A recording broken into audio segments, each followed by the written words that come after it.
This article, called The Crest Jewel, refers to a book called The Crest Jewel of Wisdom. It's by a man named Shankaracharya, sometimes known as Shankara. In the East, Shankara is regarded as on the same level as the Upanishads and the same level as the Buddha. He lived approximately 500 years after the Buddha. His dates are not certain. It depends who you read. You get different dates. The bottom line is approximately 2,000 years ago he lived.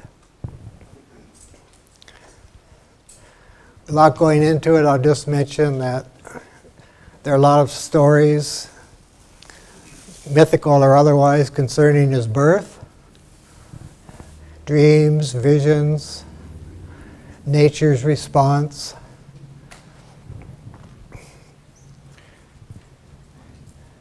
He didn't spend any time seeking enlightenment, or what he calls emancipation. He was born enlightened. By the age of 7, he'd read the major Upanishads and the Bhagavad Gita. By the age of 12, he was writing commentaries on the Upanishads, in the Vedas, in the Bhagavad Gita. These commentaries still exist. He wrote a great many other things, we're told. We don't know what they are. We're told that they still exist and that they're in the hands of the highest Brahmin caste to whom he gave all of his writings.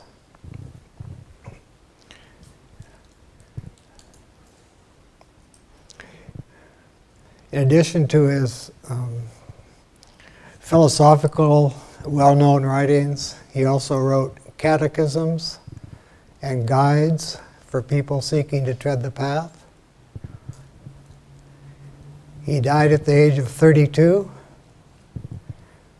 leaving behind him voluminous works and pure light.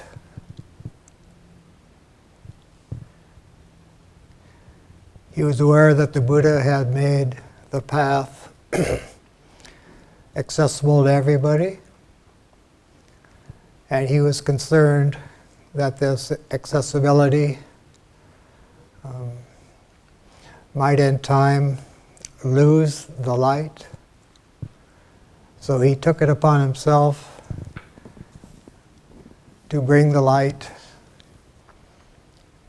to a certain caste of Brahmins who could carry it on century after century without any intermission, without any fading. He established several schools and monasteries in southern India. They still exist, these schools and monasteries. Down through the centuries, the heads of these schools and monasteries have been initiated by their teachers, and they've carried the light and in turn initiated their followers. So there's an unbroken succession from Shankara to the present.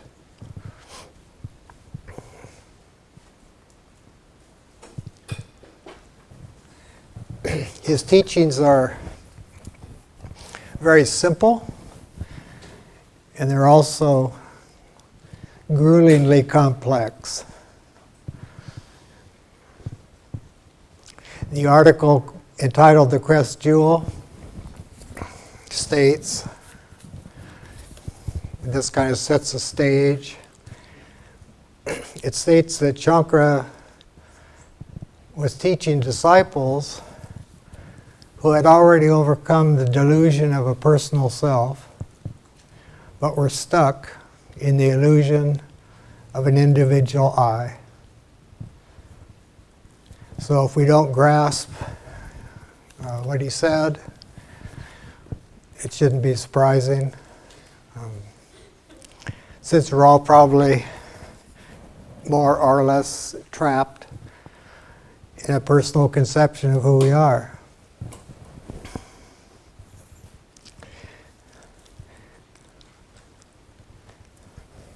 The article begins by saying that to affirm is to deny.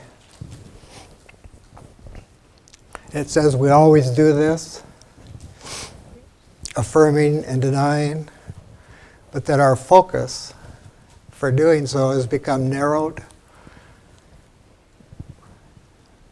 basically to two variables. One is the affirmation we make that the world consists of a set of subjects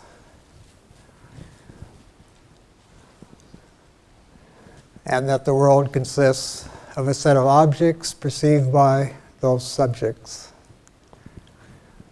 These are called false affirmations. We know we have the impression that many bodies exist. The article, everything I'm going to say is based upon the article, so I won't keep repeating that. We're under the impression that many bodies exist, but the question is raised, do these bodies tell us that they exist? We're under the impression that these bodies have minds. How do we know they have minds? What is a mind? Is it a set of ideas based upon fleeting emotions? And if it's not a set of ideas based on fluctuating moods of the mind, what is it?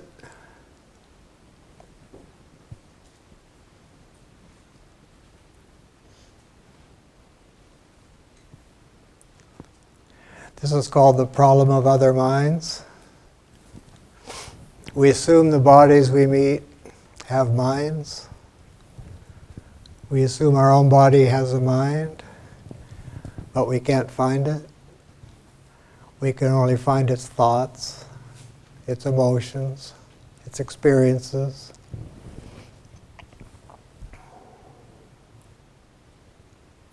We have opinions about these things, bodies, minds. But are our opinions the same as facts?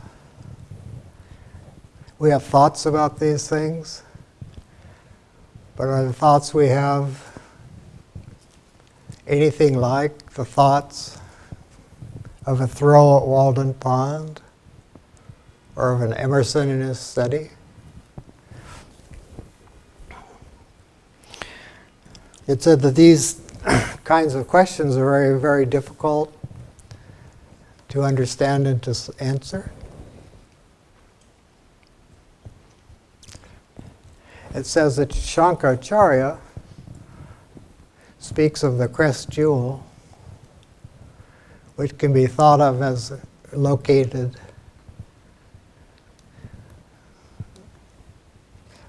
in the vicinity of our foreheads. This Crest Jewel is represented by pure discernment and spiritual wakefulness. Every single human being possesses it. In Buddhist terms, this is the same as saying everybody has the Buddha nature.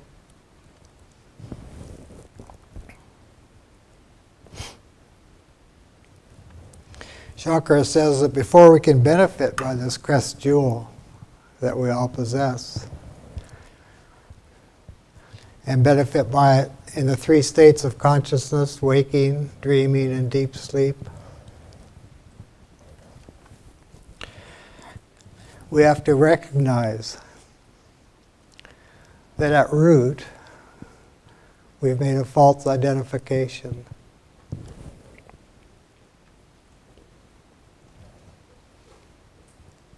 Without knowing it, we've fallen prey to some illusions to which we were invulnerable when we were children.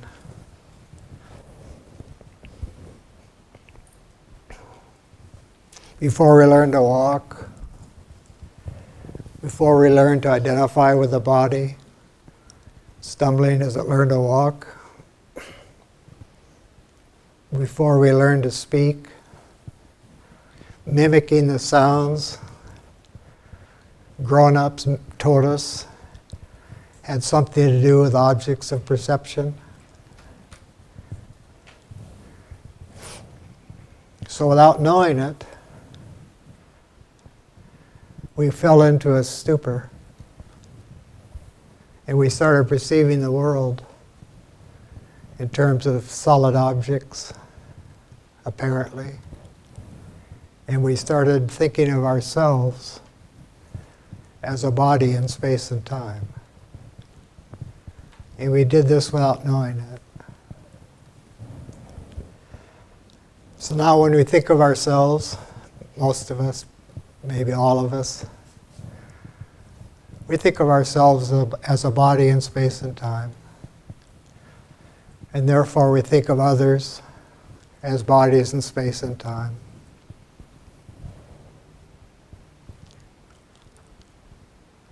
And we're identified as well.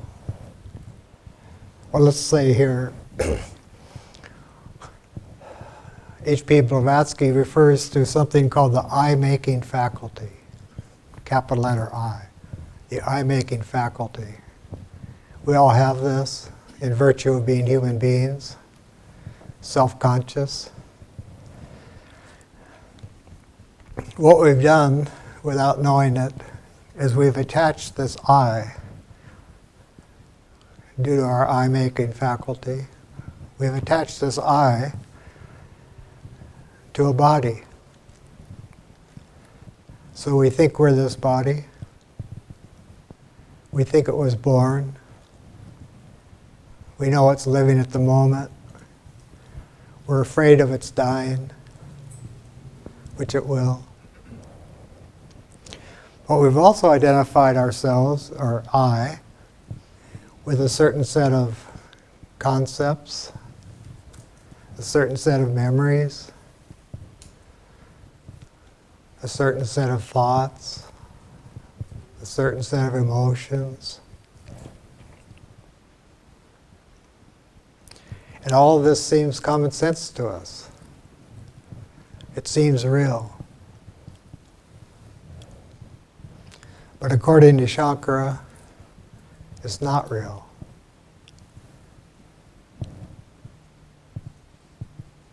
Everything we experience, our bodies, other people, the world, everything we experience, we're experiencing within consciousness. We're all conscious. Everything we experience is happening within consciousness. There is nothing outside.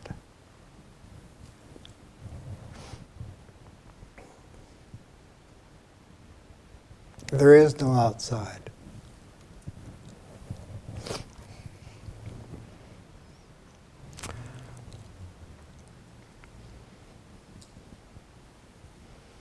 So we have our conceptions of reality, which according to the article we hold to be true, over and against other people's conceptions of reality, which we may hold to be false. So when we meet other people, it can turn into my conception of reality is better than your conception of reality. In the Crest Jewel of Wisdom, the book upon which this article is based, Shankara goes to great lengths to point out that overcoming the illusions of subjects and objects in space and time cannot be done through learning. It can't be done through endless study of scriptures. It can't be done through rituals. It can't be done through ceremonies. It can't be done by wishing. It can't be done by petitioning. There's no way to overcome the illusions except directly facing oneself. As we've all heard before, in different contexts, the answer lies within. Nobody can emancipate us. Even if we meet a perfected being, a sage, can't emancipate us. Just like we have to eat our own food, nobody can do it for us. So too, we have to emancipate ourselves. This, says Shankara, is possible for there are beings who have done it. There are beings who are attempting to do it.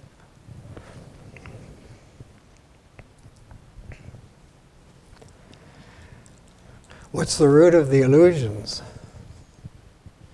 If we're willing to ponder or can even consider the possibility that what we think of as reality is illusory, what's the root of the illusion?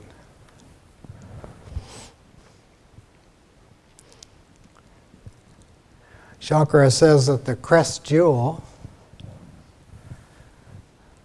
which is in reality the self with a capital S, the Crest Jewel causes all of our problems and is also their cure.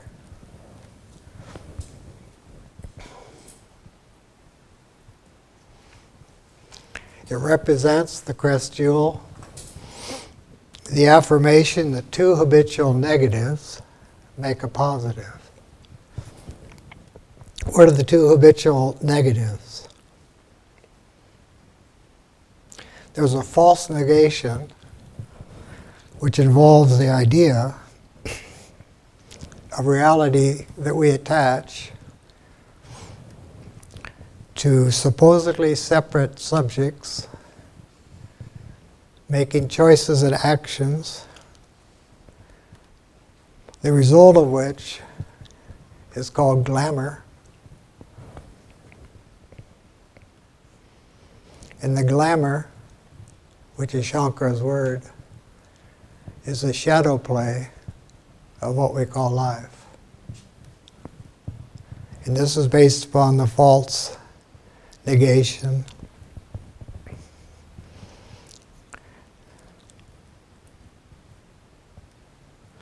The assumption, the assumption that separate objects, separate subjects are making choices which result in what we call life. There's also the notion that there's a plurality of separate objects.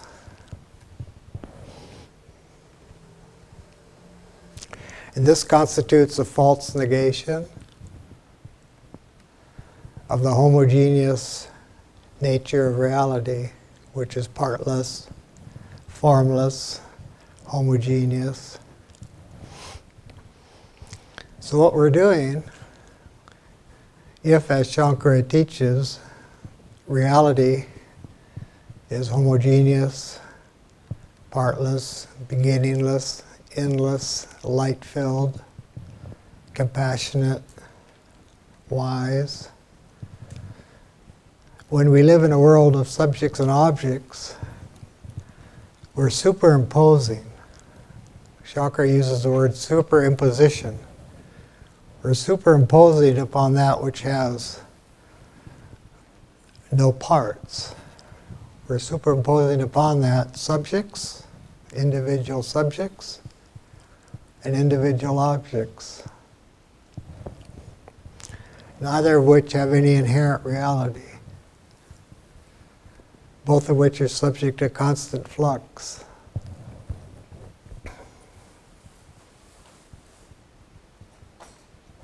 We know that everything in existence is in motion. The motion is cyclic. It appears to revolve around centers, physical or metaphysical. And this notion of centers is again a negation of the homogeneity and oneness of reality. This is rather abstract.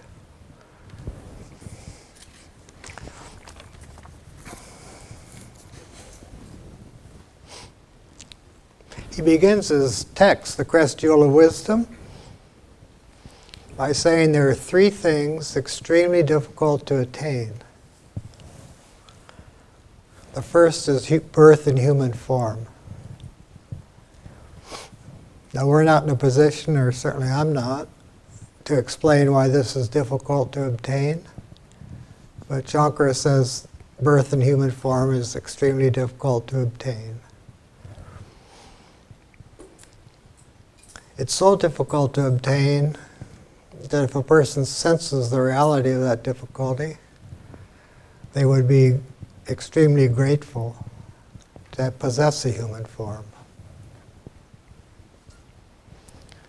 The second thing that's very difficult to obtain, he says, is a desire for emancipation. If you like, the desire for enlightenment.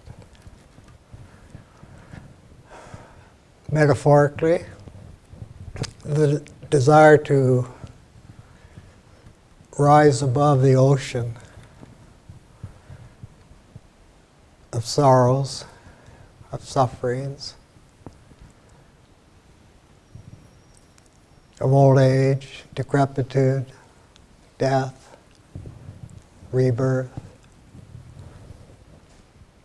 The longing for liberation, along with the obtainment of birth in human form, this longing for liberation, he says, is very difficult to obtain. We can all have moments where we'd like to be free of the bondage of self. But such moments are only moments. They don't represent a longing with the whole of one's being to escape the ocean of sorrow.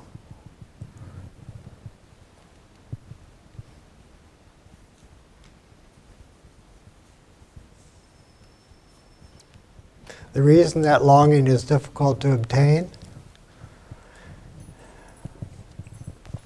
is because we're immersed in and identified with sensation, objects of perception,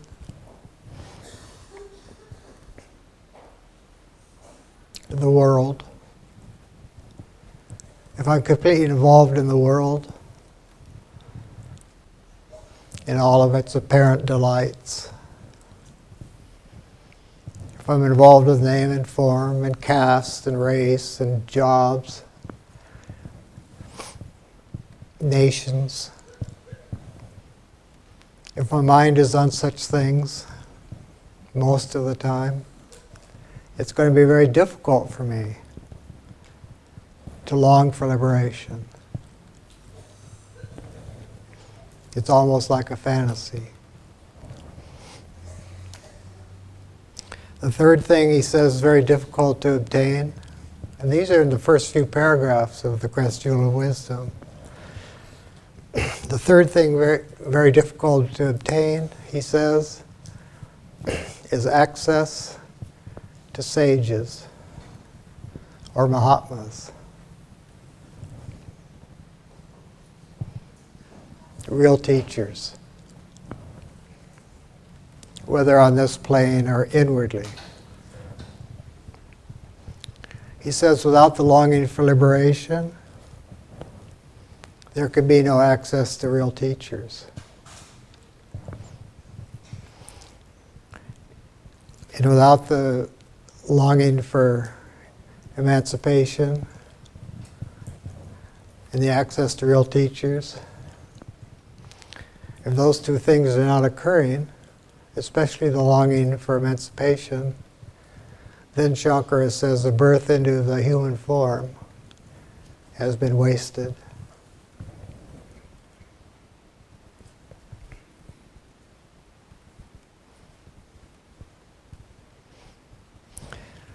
This longing has to do with wanting to become free of the burden of everyday life, which we try to explain in terms of categories that really explain nothing at all, that leave us wondering and empty. These categories we use to explain to ourselves what we think we're experiencing, Shankara says, are like masks, are like masquerades.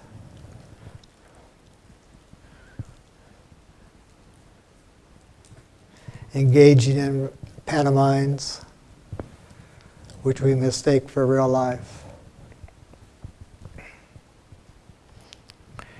He says, there is nothing new under the sun.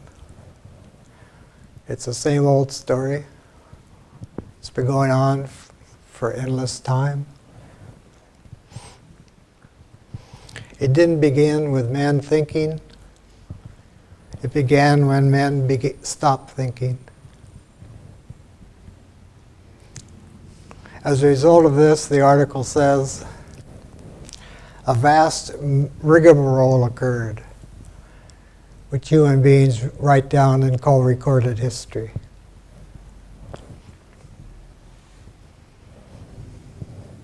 From the standpoint of the oneself, there is no history.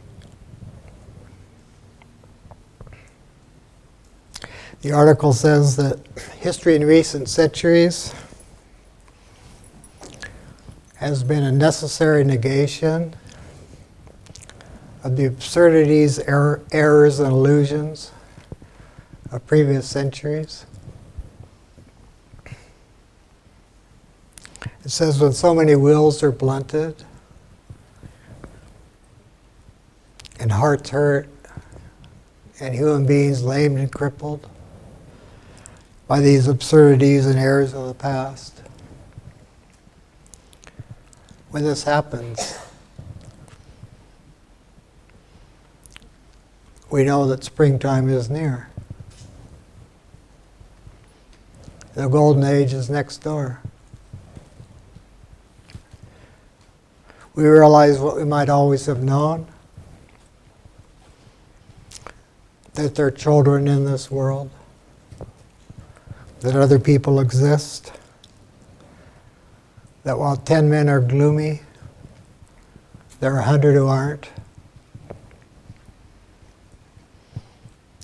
Those who are engrossed in being happy don't go around explaining themselves to those who are gloomy. The gloomy want certainty. There's no certainty to be had anywhere in the realm of manifestation. It says this is a truth which everyone knew as a child. He speaks of the intuitive negation of childhood, a lovely time of play when there's no mine or thine.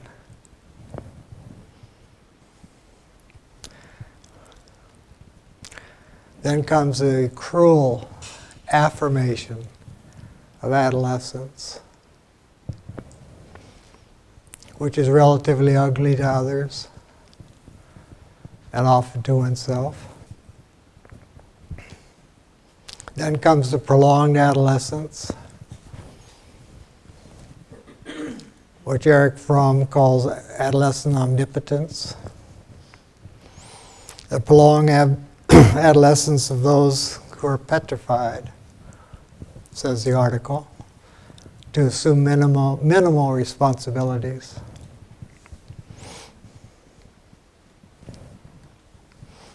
But it says when human beings will not negate, nature will. Nature's power of negation is greater than all the negations of human beings in history.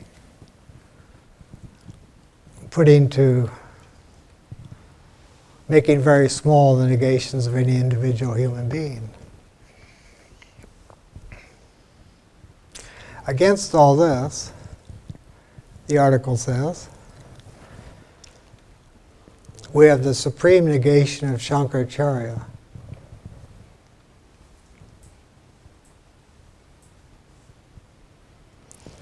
The individual who knows that at root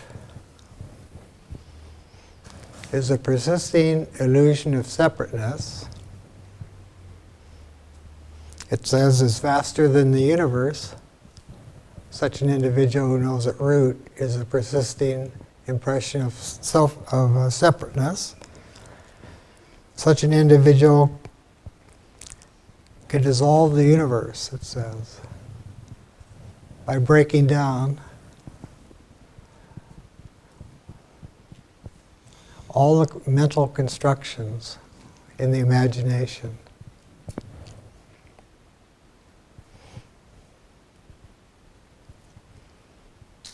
The universe as we know it, each of us, is held by Shankara to be the fabric of imagination only. But not in the sense that we're consciously imagining it. But it does consist, what we call the universe, of a collection of images, consequently imagination.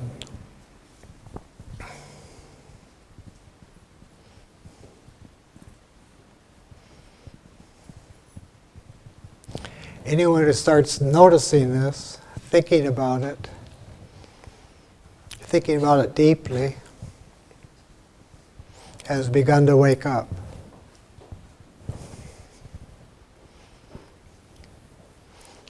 When Buddha was asked what he was, he said, I'm awake. So Shankara compares our lives to a dream occurring within our imaginations.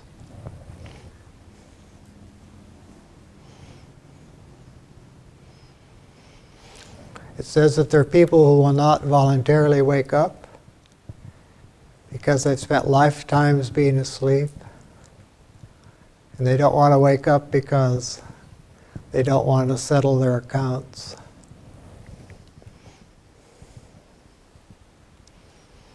Such people are themselves negated by suffering,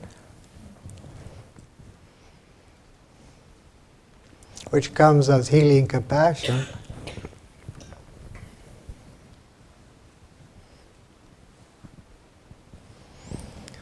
Such people are also negated by other human beings with whom they have what the article refers to as inane inhuman encounters.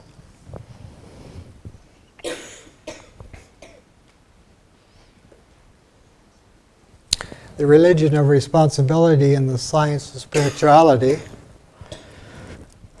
teach self-negation.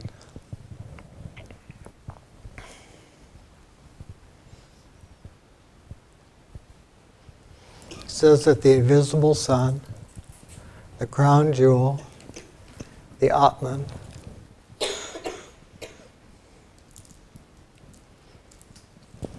the spectator, the witness,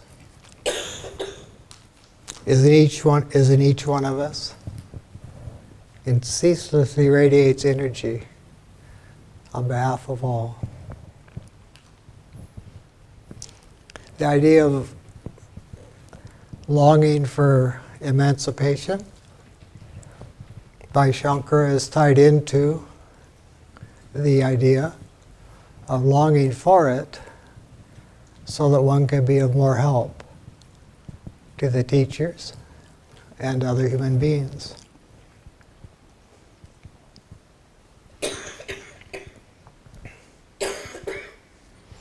According to this teaching, darkness is prior to light. Shankara in the Crest Jewel of Wisdom, speaks quite a lot about darkness, which is capitalized.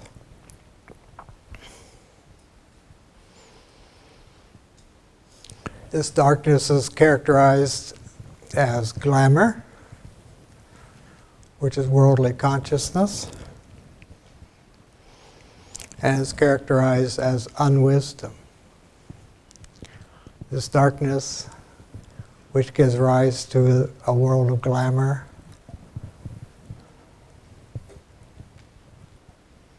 shot through with unwisdom.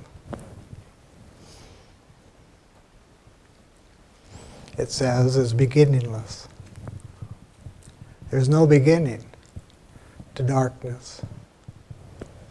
There's no beginning to unwisdom. There's no beginning to non-enlightenment.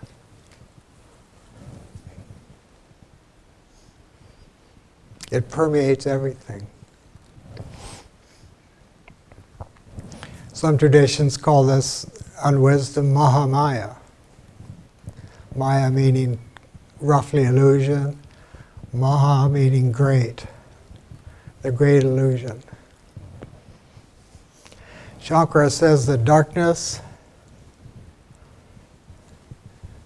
and he's not speaking of what we call darkness. He's speaking of unwisdom and illusion. He says that darkness has the quality of extension. It extends itself outwardly all the time. So once a person's captured in it, it just continues to self-perpetuate. This is why the desire for emancipation is so difficult to obtain. Because the unwisdom is self-perpetuating. Put crudely, we hang on to our ideas. We perpetuate our own ignorance, unknowingly.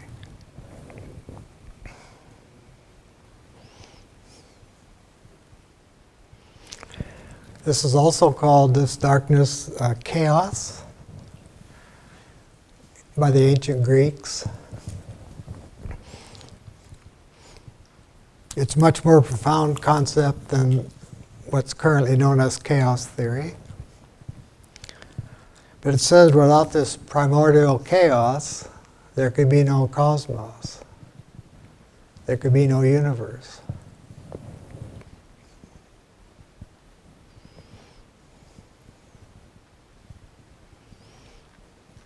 It says this primary chaos, primordial chaos, is necessary for there to be a universe. But the article says whether we think it's necessary or not, this primordial chaos, whether we think it's necessary or not, we have no choice. Because we're caught. We're caught in it. But, says Shankara, we can get out. Because we have in us the light that's hidden in the darkness, and that lights up every being that comes into the world. So there's hope.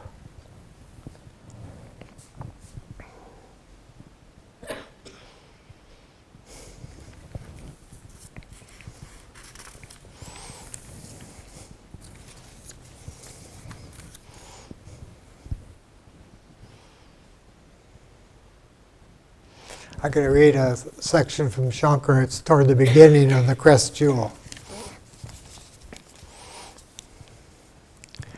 Gaining at length human life, hard to win, and manhood, and an understanding of the revealed teachings, he who strives not for liberation in the divine self, deluded in heart, self-destroying, slays himself through grasping at the unreal, who, then, is the very self of folly, but he who, deluded, follows selfish purposes, after he had gained a human body and manhood hard to win. Even though they recite the scriptures and sacrifice to the gods and fulfill all works and worship the divinities, without awakening to the unity of the divine self, liberation is not attained even in 100 eons.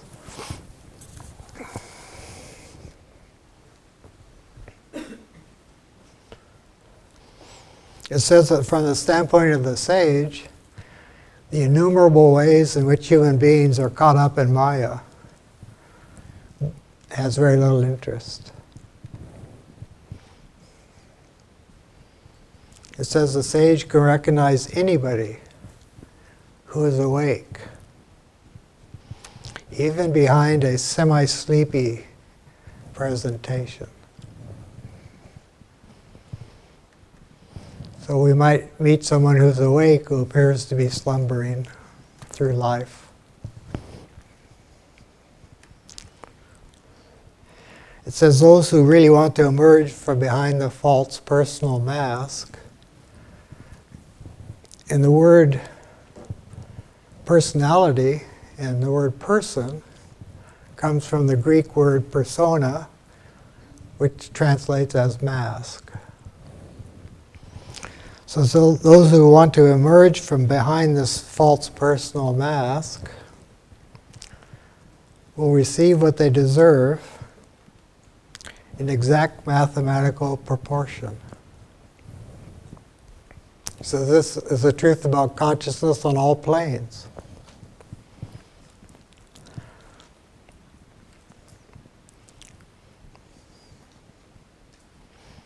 Now we get to the tough part. It says one must deserve to go beyond all the external forms and modes.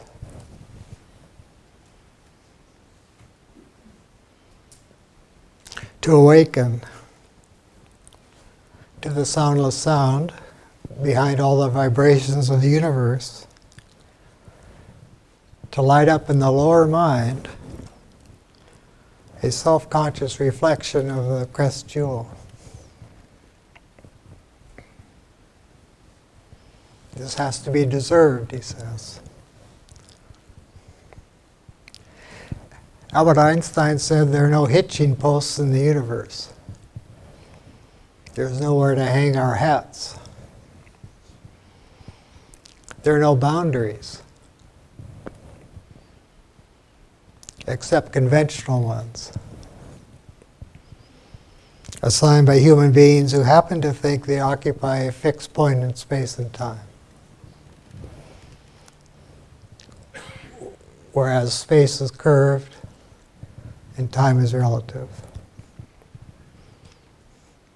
We don't understand the inner meaning, it says, of spatial coordinates or clock time.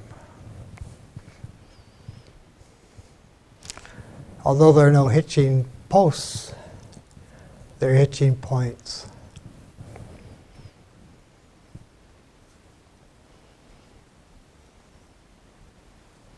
It says when people really begin to enjoy the thought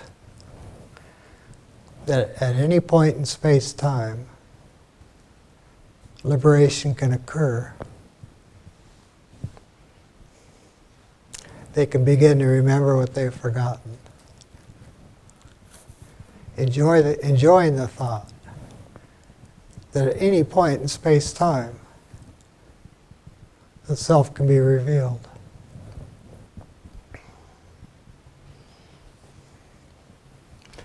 The ancients thought that God is a circle with center everywhere and circumference nowhere.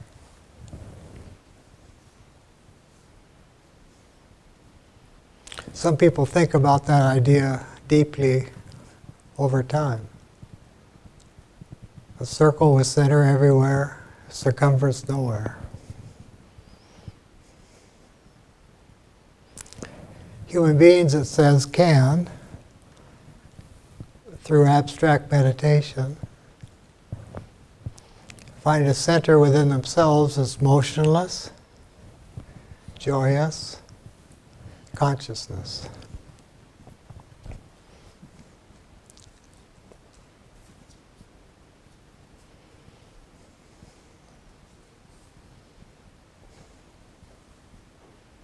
Beings of pure light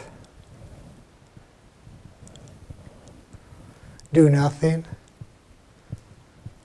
but as Lao Tse says, all is accomplished. They're fully awake.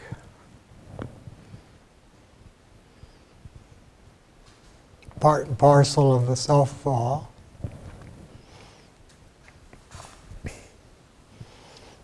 The article goes on to say that even if we somewhat understand what's been said so far,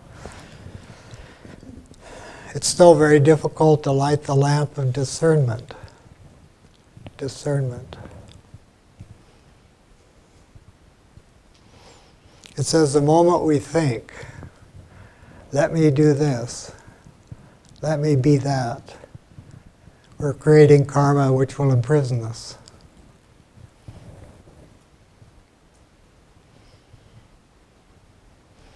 So let me do this, let me be that. Such ideas imprison us, it says. However, the moment we say, let me begin, and recognize there's a chaos we cannot explain, and that there are no hitching posts, the moment we say, let me begin, it says we begin to live like true pilgrims, striving to walk the path.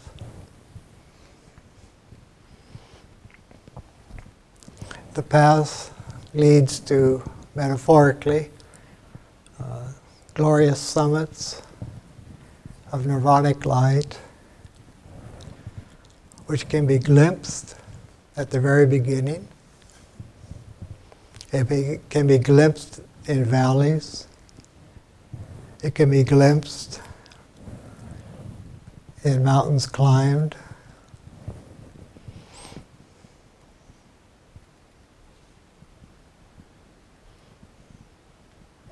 One who has such glimpses is on the path,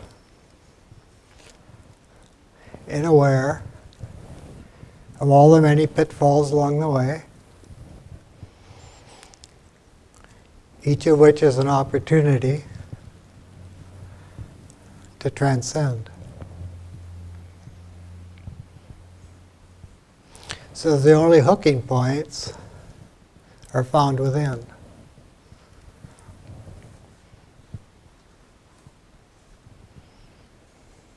It talks about the 7-knotted bamboo staff of the ascetic.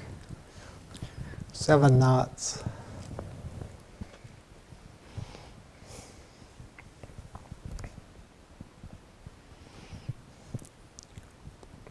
The soul is ensnared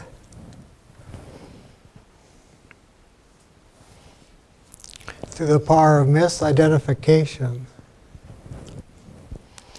in the chaos of primordial matter. So there's this chaos of primordial matter with which we've identified mistakenly.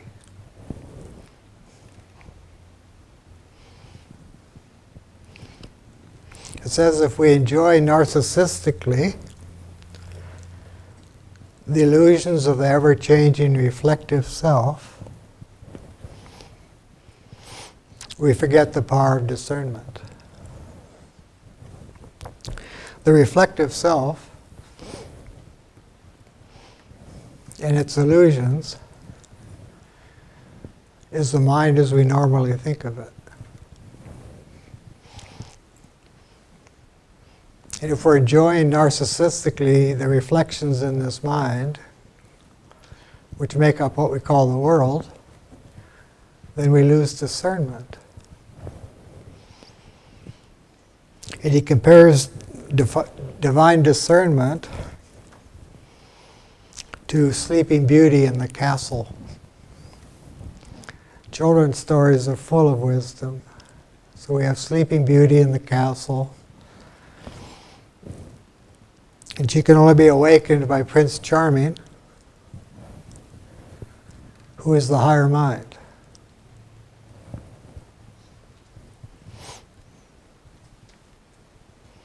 The power of ideation and imagination.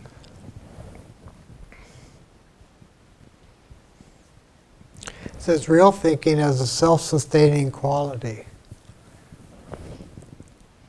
based upon the vision and scope and strength of the ideas being entertained.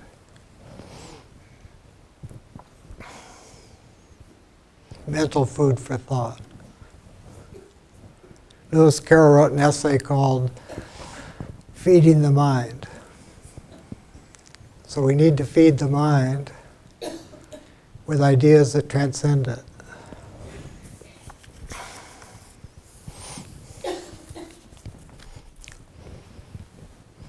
It says that when one truly begins to walk the inner path, one does not need any references to space-time. One can see one's moment of birth as this morning's dawn, and one's moment of death as twilight. In thousands of previous lives twinkle like in the night sky. It says real teachers, real gurus, sages, those who truly know, teach just by being themselves. It says they're self-existing, self-manifesting embodiments of the wisdom of compassion, crowned with a crest jewel of pure insight.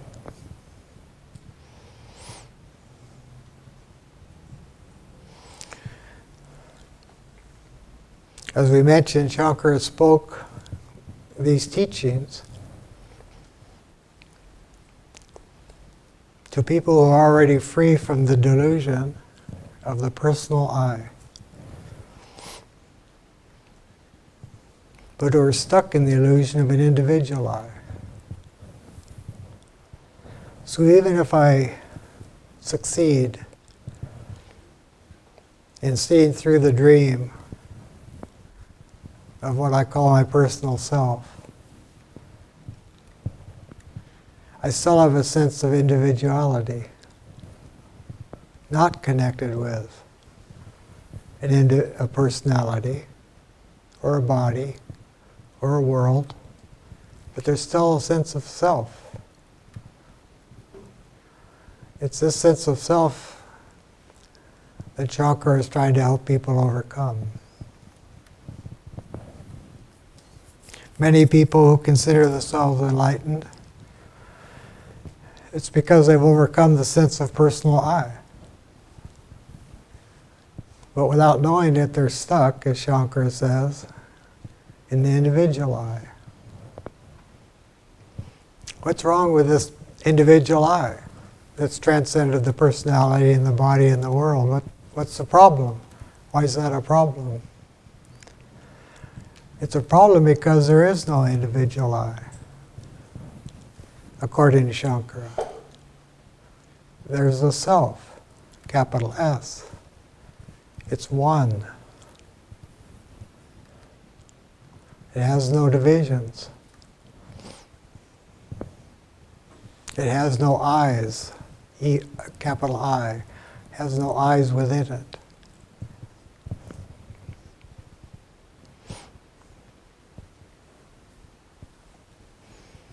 Needless to say, this is difficult to grasp.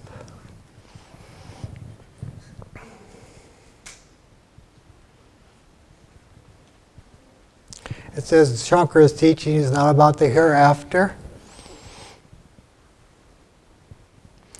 It's not about now and then. It's not about the always and everywhere. It's about that, capital THAT. It says the supreme affirmation is Tat Swam Asi, which translates, that thou art. That thou art. This is the oldest teaching, which Shankara explains in terms of reason, in terms of experience, in terms of states of consciousness, to vestures of matter, and also by reference to madmen, yogis, and sages.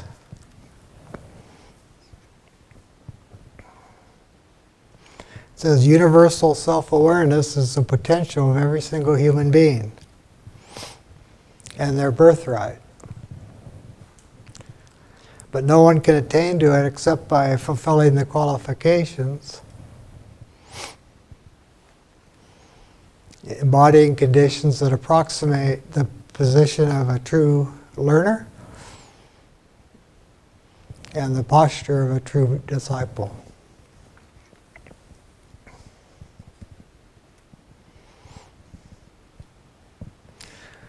The book, The Crest Jewel of Wisdom, is divided into chapters.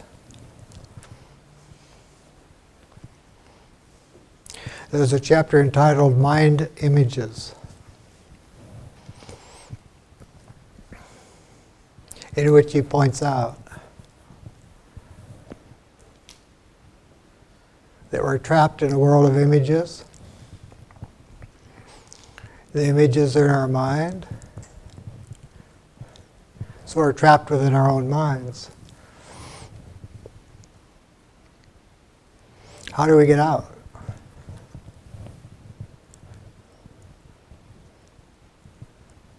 He says a person who's ill can't get well by saying the word medicine.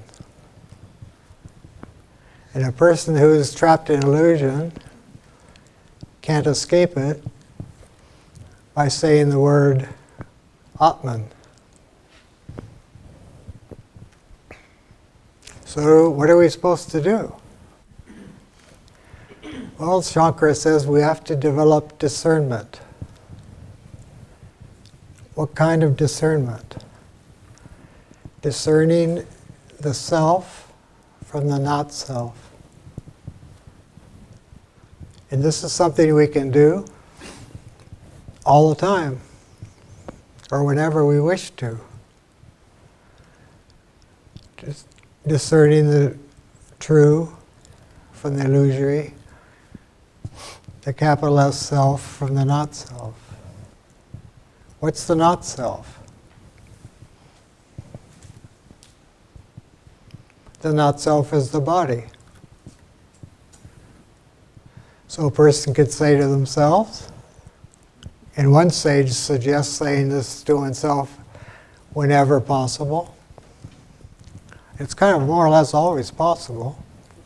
We have a lot of downtime. So it's always possible to say to oneself, I'm not this body. I'm not this body. If a person says, I'm not this body to themselves, and thinks about it long enough, they'll gradually realize they're not this body. I am not this body.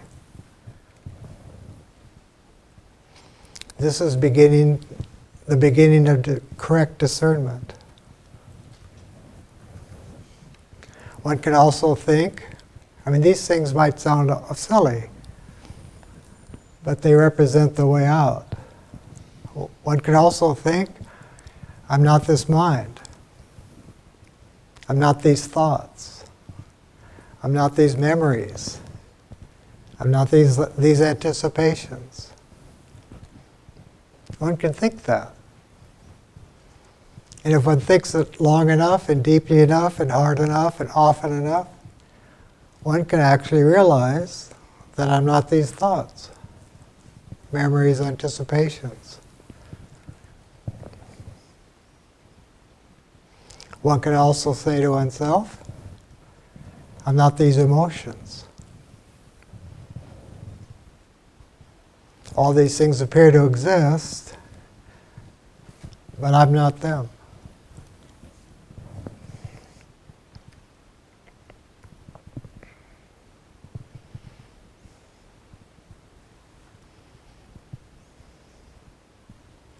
The other thing he insists we need to cultivate, well, let's just go back to discerning the self from the not self from the self. To put it in a nutshell, everything that exists, from the physical universe to the most refined, imaginable states of consciousness, all of that is the not self.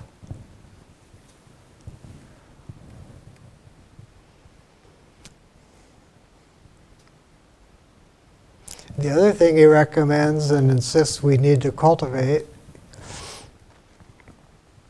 in addition to discernment, is what he calls dispassion. These are early stages, he says. He defines dispassion as a turning away from everything in the world, sense experience. It doesn't mean we're not in the world. It doesn't mean we're not having sense experience. But dispassion is turning the mind to the one reality in which there is no separateness, in which there are no distinctions. Dispassion is the ability over time gained to hold the mind on the one reality.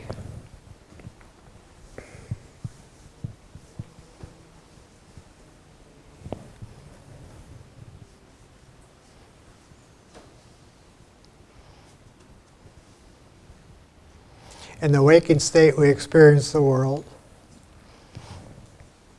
what we call the world. In the dream state, we experience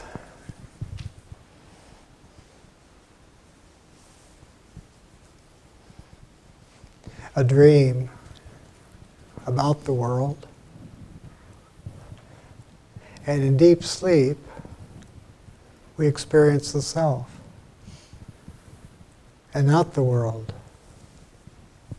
or the dreams. In deep sleep, there's no world, and there's no dreams, and there's no me and there's no you. And we all experience deep sleep pretty much every night. But we can't bring it back.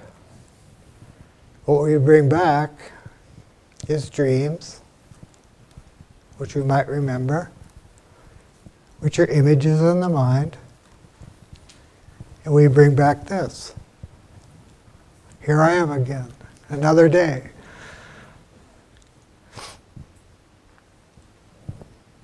In a certain sense, the sage is in deep sleep all the time,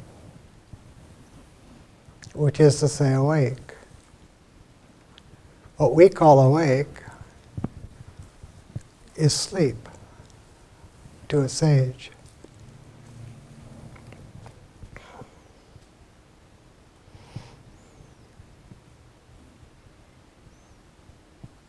Shankar also speaks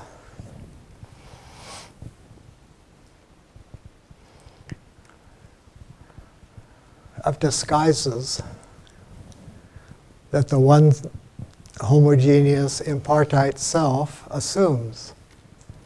The self assumes disguises. The disguises are thoughts. The physical plane is a disguise that the self puts on. The mental plane is a disguise the self puts on. The emotional plane is a disguise the self puts on. The moral plane is a disguise the self puts on.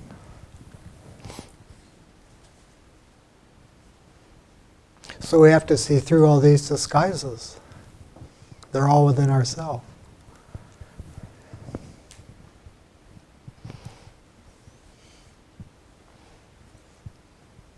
All of these are possible only because of the One Self. But they all hide the One Self from us. Shankara compares these disguises. In a sense, the entire universe is a disguise of the One Self. He compares these disguises to clouds obscuring the sun. The sun's still there. The clouds have to be blown away. And there's the sun all along. He also compares it to a still clear pond covered with moss. Remove the moss, there's a still clear pond. It's been there all along.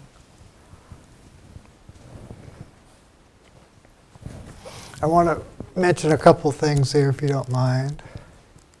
I have about 30 bookmarks in here. We're not going to get to all of them.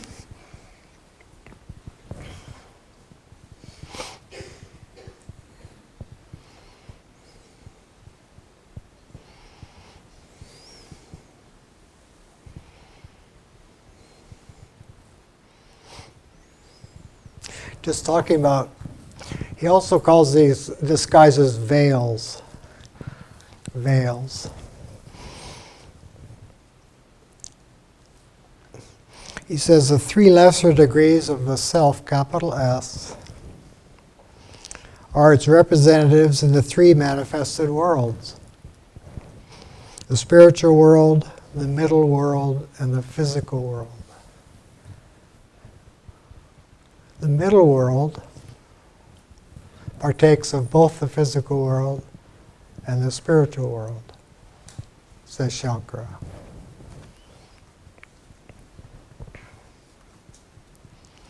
The middle world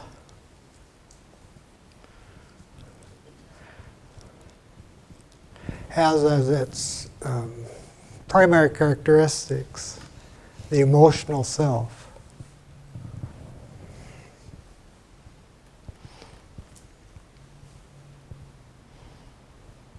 Then there's the sensuous veil, the veil of sensation, and the intellectual veil.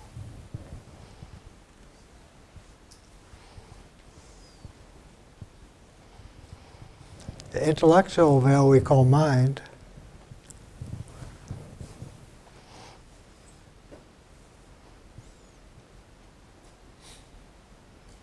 And the soul veil we call buddhi, or spiritual intuition.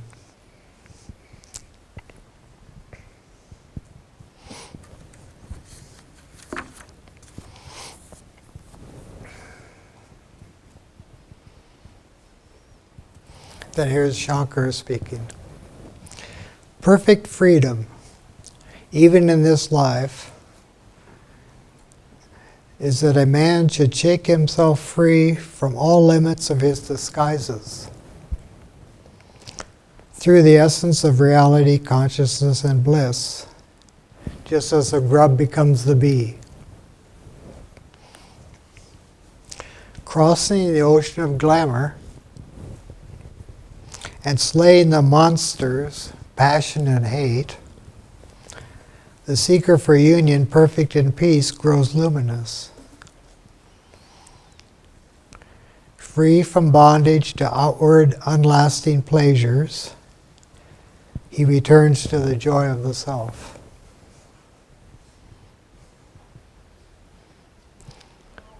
Then it says of the sage, even when hidden under disguises, let the sage stand free from them like pure ether. Though knowing all, let him be as though he knows nothing, moving untrammeled like the air. Shankara says that a sage, or one who has realized the self, can appear as a sage, can appear as a king, can appear as a fool, can appear as a madman, can appear any way at all. There's no mark. There's no image that will capture what a sage or a true teacher is. It could be anybody.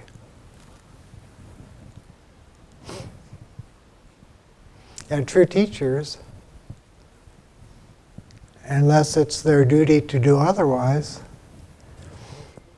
don't pronounce themselves to be true teachers. Those who do pronounce themselves to be true teachers, of which we have thousands in the world today, usually are not.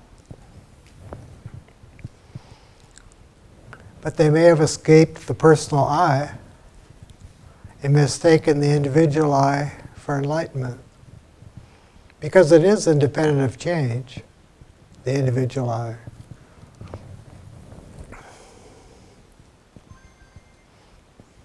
So the beginning point would be to ponder the idea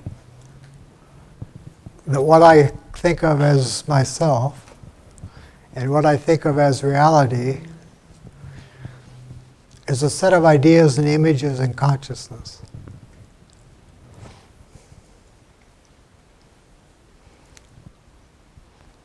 And the self-evident, but at the same time amazing thing about consciousness is that it's the seer. It just sees. It's the witness. We see our body, so we can't be the body. We see our thoughts, so we can't see the thoughts. Something's seeing them. We see our emotions and feelings. That can't be us because there's something seeing them. And no matter how far we go, no matter how many subtle layers of reality we experience, we can't be those things because they're being seen. So the self of all is the seer, is the witness. There's only one. There's only one seer. And it's all seeing. And it's eternal. It doesn't have a beginning. And it can't see itself because there's no one to see it. My teacher taught me one evening, about 35 years ago, that there's only one true being, sitting on high, undisturbed. That's the self. That's the seer. He said to have no self apart from helping and serving that one true being.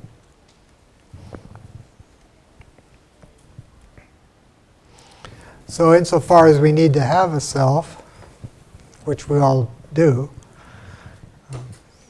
it could be a self that wants to serve the self of all. And if we really wanted to serve the self of all, then we'd probably want to try to develop discernment and dispassion. Otherwise, we'll be self-serving, or we'll be serving some other human.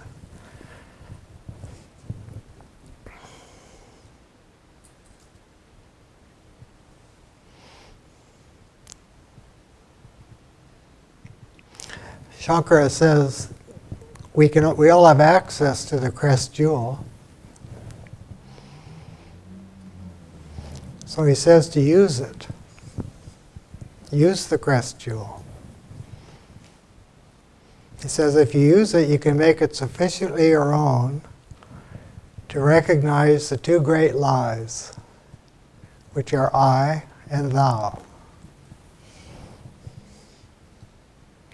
It says everything amounts to an it.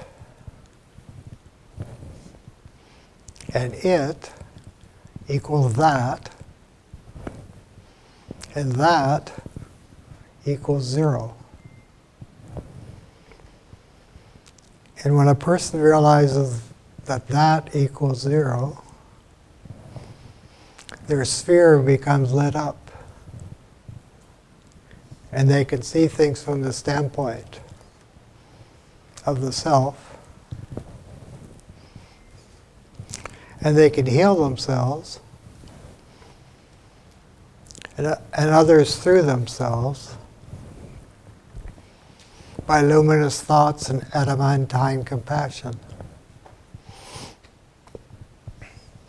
If any of this interests you, that we've been talking about, I'd highly recommend reading the Crest Jewel of Wisdom sometime, or studying it. It's one of the most astounding texts in existence, and it's full of hope. It also is it's almost like a manual to follow. It tells us what to do, how to do it.